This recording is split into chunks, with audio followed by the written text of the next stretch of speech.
So, as the standoff continues in eastern Ladakh, it is becoming increasingly clear that it is very difficult to get it's getting becoming very difficult to get China to change its position or withdraw its troops. Which brings us to a larger central question which the world has been facing for a long time. How do you modify Chinese behavior? Because until about a decade ago, a call from say Washington to Beijing would be would do the job. India itself has been a beneficiary of that when the nuclear deal was going through the nuclear suppliers group, and there was a call from Washington to Beijing, and Beijing removed its hold. But that is no longer the case. And it is clear also that to modify Chinese behavior, it's not just any one single country which can influence a shift in Beijing's actions. It has to be a coordinated effort between like-minded countries. And I think that's where the scene will shift in the coming days as India will look coordinate its actions with like-minded countries based on largely three principles which I think should be followed. One is common threat, second is shared values, and third is economic cooperation.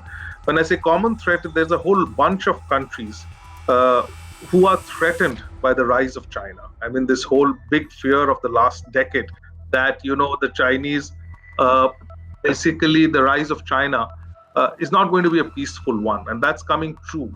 So there are a whole bunch of countries, including India and in Southeast Asia, who are feeling the brunt of this. So these are frontline countries. They have a common threat. They have a common purpose to come together. Then, of course, there is the issue of shared values, because China's rise has unfortunately also meant undermining certain principles of country to country interaction. What is the value of an agreement today with China? I mean, that's the question India is asking, if those agreements can be flouted. At the global level, we have seen China flouting the Non-Proliferation Treaty, and India, which has stayed outside the Non-Proliferation Treaty because it felt it was discriminatory, has actually followed every other principle in the treaty as far as ensuring that its program is not misused. Whereas China has allowed the Korean, the Iranian, the Pakistani program to come out of the Chinese program. So these are issues around values which have again come back to the center stage. And then, of course, the issue of economic cooperation, that's a little tricky because Chinese companies are meshed into global supply chains. And therefore, it cannot just be decoupled at will. However, there can be a recalibration. And I think when you look at this move, which the Indian government did on Chinese apps, these are all essentially ways to recalibrate your economic relationship with China. To the extent other countries can go along, the degree of commitment they can bring to the table on this issue is to be seen. But what's important from an Indian perspective is that India is showing a will to stand up. First, by stalemating Chinese troops at the LAC, and second, by a will to, work on these fronts to raise the costs for China to take aggressive action against India. It clearly has to send out a message, in my view, that India is not a low-cost option for China to exercise.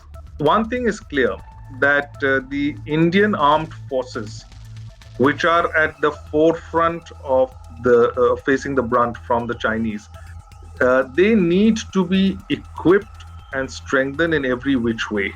A stronger Indian military is actually in global security interest, and there's some kind of special cooperation among like-minded countries is a good way forward towards building a new practical security architecture in this area.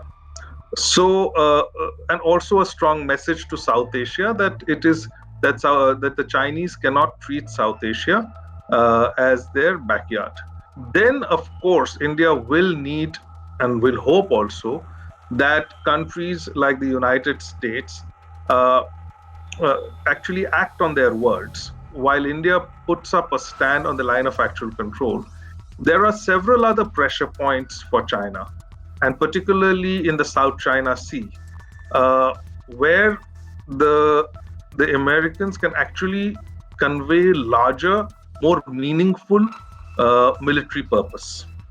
And in this context, guarding the sea lanes of communication along the Malacca Straits right up to Australia, the Quad has to get its act together, which is essentially US, India, Japan, and Australia, plus other countries in the region, can get their act together and actually have a security paradigm for the Indo-Pacific. That is also something which needs to be looked very, very closely. On the economic side, there are measures which individual countries will take. We've also seen the Americans have taken some measures in terms of delisting Chinese companies, becoming more stringent with visas. India has taken these actions now. I think coordinated effort on anti-China actions will be a little difficult to come by. Individual countries can look at it depending on their convenience, but what is important is for countries to come together to find alternatives for the future. So say, for instance, something like 5G, in which China has a lead. I'm sure that, if countries, Europe, US, India, all of them come together, it is possible to catch up or find an alternative. Similarly, on supply chains, to find alternatives, to develop alternatives so that dependency on China is reduced. So as dependency is reduced, it lowers the leverage which China has on other countries. At the moment, the only significant leverage which China enjoys over most other parts is its economic profile and the dependencies which are attached to it. There, most countries can come together and look at serious alternatives, bring down tariff barriers, and reframe the free trade conversation in the longer run.